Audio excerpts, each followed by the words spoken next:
वळूयात पुढल्या बातमीकडे। नागपूरमध्ये भाजप शिवसेनेचा जागा वाटपाचा तिढा सुटलाय।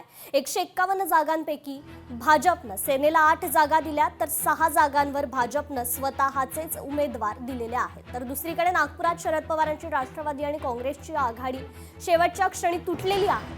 काँग्रेस आणि शरद पवारांच्या राष्ट्रवादीची युती तुटली आहे। काँग्रेसने 151 जागांवर उमेदवार रिंगणात उतरवलेत, तर शरद पवारांच्या राष्ट्रवादीनं 79 एबी फॉर्मचं वाटप केल्याचं पाहायला मिळालं।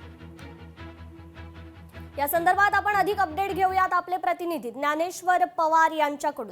ज्ञानेश्वर, खरं तर नागपूरमध्ये भाजप शिवसेनेचा जागा वाटपाचा तिढा सुटलाय, तर दुसरीकडे मात्र शरद पवारांची राष्ट्रवादी आणि काँग्रेसची आघाडी शेवटच्या क्षणी तुटलेली आहे। काय या संदर्भात अधिकची अपडेट?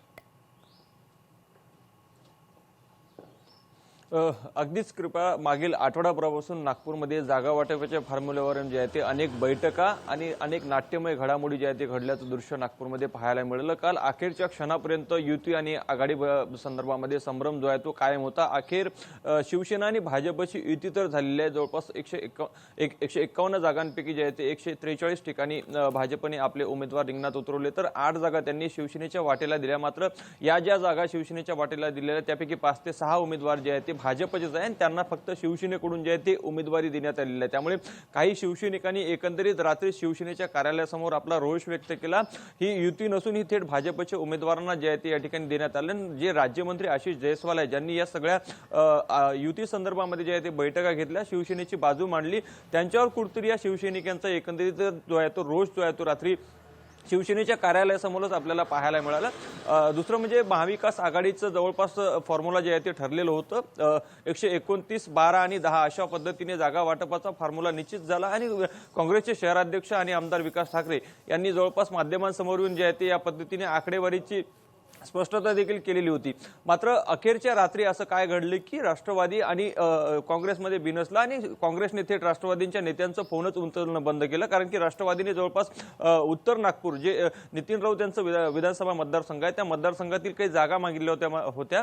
मात्र नितीन राऊतचा या जागा देण्यास ते कुठेतरी विरोध होता, म्हणून थेट आता नामांकन अर्ज दाखल करण्याच्या शेवटच्या रात्री जे आहे ते रात्री उशिरापर्यंत आघाडी होणार असं निश्चित झालेलं असताना सुद्धा जे आहे ते अखेरच्या फोन न उचलल्याने राष्ट्रवादीच्या नाराज नेत्यांनी कुठेतरी 79 एबी फॉर्म जे आहे ते आपल्या उमेदवारांना दिले आणि 79 ठिकाणी आपले उमेदवार जे आहेत सध्याला रिंगणामध्ये उतरवलेले आहेत। त्यामुळे ही आघाडी बिस्कटलेली जरी असली तरी आता पुढे काही एकमत यांच्यामध्ये होतं का हे देखील पाहणं अत्यंत महत्त्वाचं असेल। सध्याला नागपूरमध्ये दृश्य जर पाहायला गेलं तर भाजप आणि काँग्रेस यांच्यामध्ये थेट लढत होणार आहे आणि आज काही नामांकन अर्ज बाद होतात का हे देखील पाहणं महत्त्वाचं असेल। कृपा जी, निश्चितच ज्ञानेश्वर, धन्यवाद आपण दिलेल्या या सविस्तर अपडेटसाठी।